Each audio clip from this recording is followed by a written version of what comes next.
বহিৰাজ্যত পুনৰ সন্ধানহীন অসমৰ যুৱক। শোণিতপুৰ খনামুখৰ এজন ব্যক্তি বহিৰাজ্যত নিৰুদ্দেশৰ ঘটনাই চাঞ্চল্যৰ সৃষ্টি কৰিছে। খনামুখৰ সঞ্জীৱ দাস নামৰ ব্যক্তিজন বহুদিন ধৰি বাংগালুৰুৰ এটা কোম্পানীত কৰ্মৰত অৱস্থাত আছিল। বিগত 22 জুলাইত সঞ্জীৱ দাসে কৰ্মস্থলী বাংগালুৰুৰ পৰা ৰেলযোগে ঘৰলৈ আহি থকাৰ কথা পৰিয়ালক ফোন কৰি জনাইছিল। কিন্তু 24 তাৰিখৰ পৰা সঞ্জীৱ দাসৰ পৰিয়ালৰ সৈতে ফোনৰ যোগাযোগ বিচ্ছিন্ন হৈ পৰাত চিন্তিত হৈ পৰে পৰিয়ালবৰ্গ।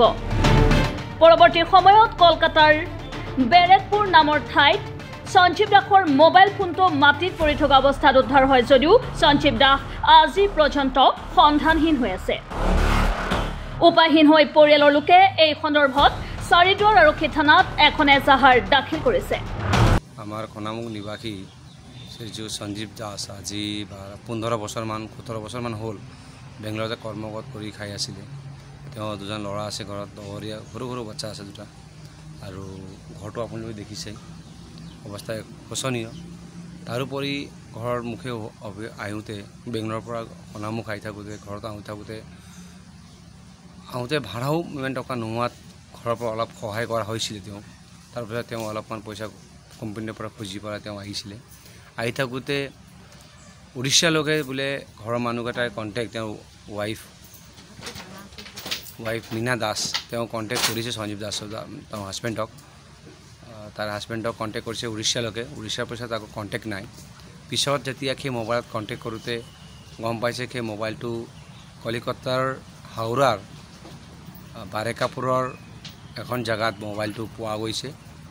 তেওঁ নিৰুদ্দেশ হৈ আছে। এতিয়া আমিও নাজানো যে মানুহজন আছেনে নাই।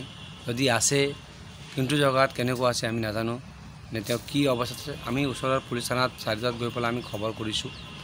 তাৰ পৰা আমি ভাল ৰেছপঞ্চে দিছে পুলিচেও।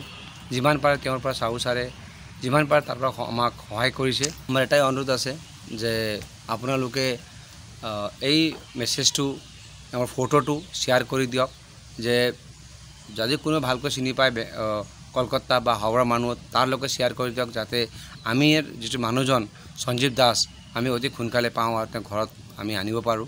কাৰণ ঘৰটো তেওঁৱে এজন মানুহ যিজনে ইনকাম কৰি ঘৰটো চলাই আছে। এতিয়ালৈকে কণ্টেক্ট হৈছে, শনিবাৰ দিনালৈকে কণ্টেক্ট হৈছে, তাৰপিছৰ পৰা আৰু কণ্টেক্ট হোৱা নাই। তাৰপিছত বুধবাৰ দিনা আবেলি 2টালৈকে হাওৰা ষ্টেচনত বেলেগ মানুহ এটা কল ধৰিছে।